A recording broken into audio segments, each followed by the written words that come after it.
आखिरकार तुम सब लोग क्लास 10th में पहुंच गए और तुम लोग भी अब कहलाओगे बोर्ड के छात्र। तो इसी बात पर आज हम लोगों को क्या पढ़ना है भाई, राजनीति यानी कि पॉलिटिक्स का चैप्टर नंबर 1 पावर शेयरिंग। तो चलो शुरू करते हैं इस मज़ेदार चैप्टर को।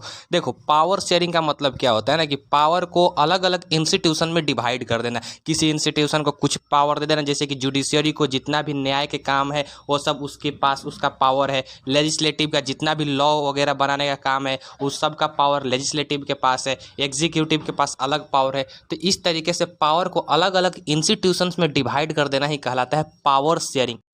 पावर शेयरिंग चैप्टर में दो देश की कहानी दी गई है, श्रीलंका की और बेल्जियम की। इसमें हम लोग देखेंगे कि ये दोनों देशों का लोकेशन कैसा है, यहाँ पर किस तरीके के लोग रहते हैं, उनमें क्या प्रॉब्लम हुई थी, उसका क्या एकोमोडेशन निकाला गया यानी कि क्या सॉल्यूशन निकाला गया, और इन सब चीज़ों से इस दोनों देशों की कहानी पढ़कर हमें क्या सीखने को मिलेगा, एनसीईआरटी किताब हमें क्या सिखाना चाहता है, इन सब चीज़ों को देखेंगे। तो सबसे पहले हम लोग स्टार्ट करेंगे बेल्जियम से। बेल्जियम की कहानी सबसे पहले देखेंगे। तो चलिए शुरू करते हैं। बेल्जियम यूरोप का एक छोटा सा देश है जो कि एरिया के मामले में हमारे हरियाणा से भी छोटा है।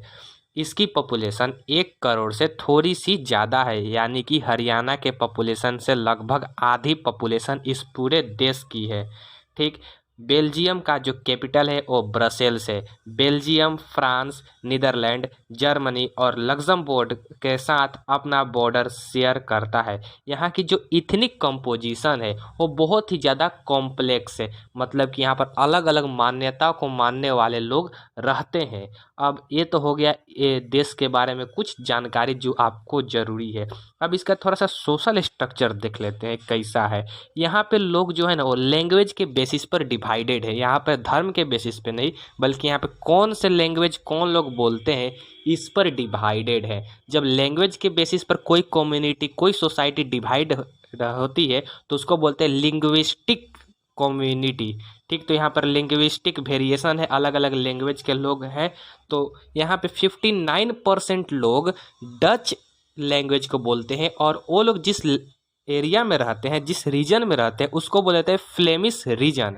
और वहीं पर 40% लोग फ्रेंच लैंग्वेज को बोलते हैं और ये लोग वॉलोनिया रीजन में रहते हैं। अब 59 + 40 99 हो गए। अब बचे जो 1% लोग हैं वो लोग जर्मन बोल।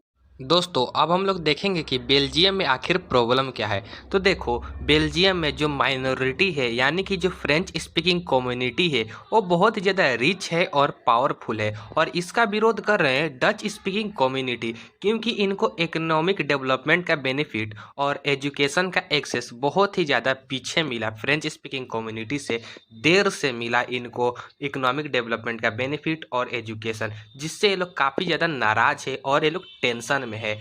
1950s में और 1960s में फ्रेंच स्पीकिंग कम्युनिटी और डच स्पीकिंग कम्युनिटी के बीच का जो टेंशन है वो बहुत ही ज़्यादा बढ़ गया था, और ये जो टेंशन था वो बेल्जियम की राजधानी ब्रसेल्स में काफ़ी ज़्यादा था, क्योंकि पूरे देश में डच स्पीकिंग कम्युनिटी की मेजॉरिटी है, लेकिन राजधानी में ब्रसेल्स में वहाँ पर इनकी माइनॉरिटी है। ओनली 20% पॉपुलेशन ही वहाँ पर डच स्पीकिंग कम्युनिटी है, और 80% ब्रसेल्स की जो पॉपुलेशन है वो फ्रेंच लैंग्वेज को बोलती है, फ्रेंच कम्युनिटी की है। तो पूरे देश में जो चल रहा था टेंशन, उसका बदला ये लोग राजधानी में चाहते तो निकाल सकते थे डच स्पीकिंग कम्युनिटी से। इससे क्या था ना कि बेल्जियम में टेंशन काफ़ी ज़्यादा बढ़ गया था।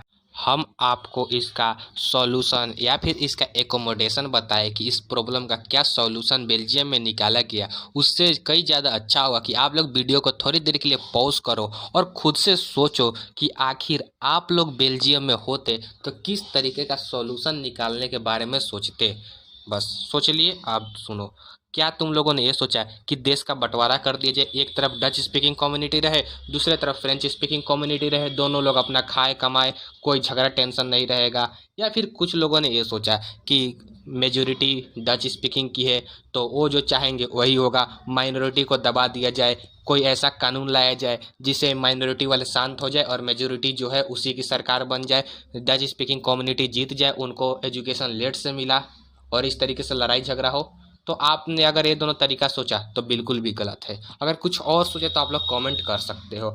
वहाँ पर जो असली में एकोमोडेशन लाया गया था वो ये था, देखो बेल्जियम के जो लीडर्स थे उन लोगों ने भाई पहचान लिया कि कुछ भी हो जाए देश टूटना नहीं चाहिए, देश में यूनिटी रखनी पड़ेगी, हमें कुछ ऐसे कानून लाने पड़ेंगे जिससे जो टेंशन है वो ख़त्म हो जाए, हमें देश को तोड़ना नहीं है। उन लोगों ने वहाँ की रीजनल और कल्चरल डिफरेंसेस को, डाइवर्सिटीज़ को पहचाना और उसको समझा, और इसीलिए कुछ ऐसे कानून लाने के चक्कर में जिससे कि सब टेंशन शांत हो जाए, कुछ ऐसा रास्ता लाया, कुछ ऐसे मॉडल्स लाए जो कि पूरी दुनिया में चर्चा का और तारीफ का विषय बन गया। उन लोगों ने 1970 से 1993 तक अपने कॉन्स्टिट्यूशन में टोटल 4 टाइम अमेंडमेंट किया और हर बार कुछ अलग अलग चीज़ लाए। जैसे कि पहली बार जो अमेंडमेंट हुआ उसमें ये लाया गया कि कॉन्स्टिट्यूशन ने बताया कि जो सेंट्रल गवर्नमेंट होगा, सेंट्रल गवर्नमेंट के अंदर डच स्पीकिंग कम्युनिटी और फ्रेंच स्पीकिंग कम्युनिटीज़ के मिनिस्टर्स बराबर होंगे, इक्वल नंबर में होंगे। जितने डच स्पीकिंग कम्युनिटी के मिनिस्टर्स होंगे उतने ही फ्रेंच स्पीकिंग कम्युनिटी के भी मिनिस्टर्स होंगे सेंट्रल गवर्नमेंट के अंदर में, ठीक। और कुछ ऐसे स्पेशल लॉज होंगे, यदि उनको पारित करना है, उनको पास करना है, तो दोनों ही लैंग्वेजेस के मिनिस्टर्स की मेजोरिटी ज़रूरी होगी। अगर डच स्पीकिंग कम्युनिटी की मिनिस्टर्स जो है अगर 100 है, 100 दोनों में है, तो दोनों में से दोनों ग्रुप के मिनिस्टर्स की मेजोरिटी ज़रूरी होगी। इससे ये फ़ायदा होगा कि कोई भी एक ग्रुप अपने मर्जी से कोई भी कानून को पास नहीं कर सकता है। बहुत सारे सेंट्रल गवर्नमेंट्स के पावर्स को स्टेट गवर्नमेंट में दे दिया गया, और इस तरीके से बेल्जियम में 2 तरीके की सरकार बनी, सेंट्रल गवर्नमेंट और स्टेट गवर्नमेंट। जो स्टेट गवर्नमेंट थी उसको सेंट्रल गवर्नमेंट पर निर्भर नहीं रहना पड़ेगा। अब वो सेंट्रल गवर्नमेंट के नीचे रहकर काम नहीं करेगी, जिससे फ़ायदा ये होगा कि ब्रसेल्स जो कि वहाँ की राजधानी है वो एक स्टेट होगा। वहाँ पर फ्रेंच स्पीकिंग कम्युनिटी ज़्यादा है, तो वहाँ पर उन लोगों को सेंट्रल गवर्नमेंट के आगे झुक कर नहीं रहना पड़ेगा। ये फ़ायदा वहाँ पे हुआ, और इस तरीके की सरकार लाई गई। सेंट्रल गवर्नमेंट और स्टेट गवर्नमेंट हुई। सेंट्रल गवर्नमेंट के अंदर में स्टेट गवर्नमेंट नहीं रहेगी, ये लाया गया।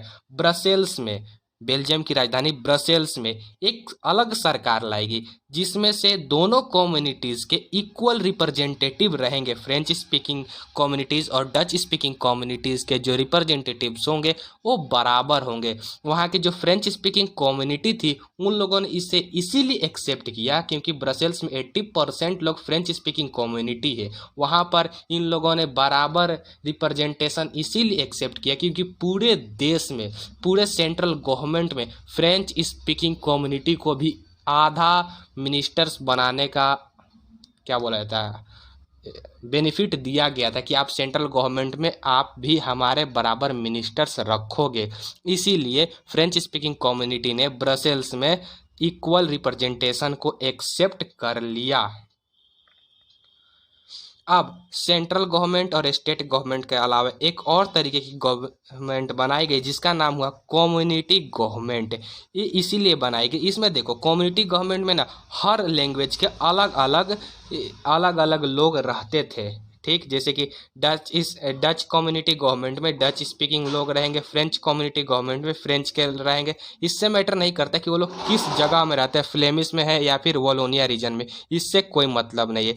इनके पास ये पावर था कि ये लोग कल्चरल, एजुकेशनल या फिर लैंग्वेज से रिलेटेड जितने भी इश्यूज है इस पर ये लोग अपना काम कर सकते हैं। कुछ भी इस पर जो भी लाना होगा इसके आगे करने के लिए, एडवांसमेंट के लिए जो भी पॉलिसीज़, जो भी लॉज इम्पोर्टेंट होंगे उसको सरकार से पास करवा सकती है। ये है कम्युनिटी गवर्नमेंट। अब ये जो बेल्जियम का जो मॉडल था ना वो बहुत ज़्यादा कॉम्प्लिकेटेड था, लेकिन ये जो अरेंजमेंट हुआ, इस तरीके की जो अमेंडमेंट लाए गए वहाँ के कॉन्स्टिट्यूशन से, वो काफ़ी ज़्यादा अच्छे रहे, और इससे जो सिविल वार था, लोगों के बीच में जो आपसी टेंशन, लड़ाई झगड़ा था, वो ख़त्म हो गया। और ये पूरी दुनिया के लिए एक सीख हो गया कि अगर कोई भी दिक्कत होती है तो लड़ाई झगड़ा, दंगा या फिर देश का बंटवारा करना या फिर किसी को दबा देना ही एक उसका सॉल्यूशन नहीं हो सकता है। कुछ ऐसे भी कानून लाए जा सकते हैं, कुछ ऐसे भी मॉडल्स बनाए जा सकते हैं,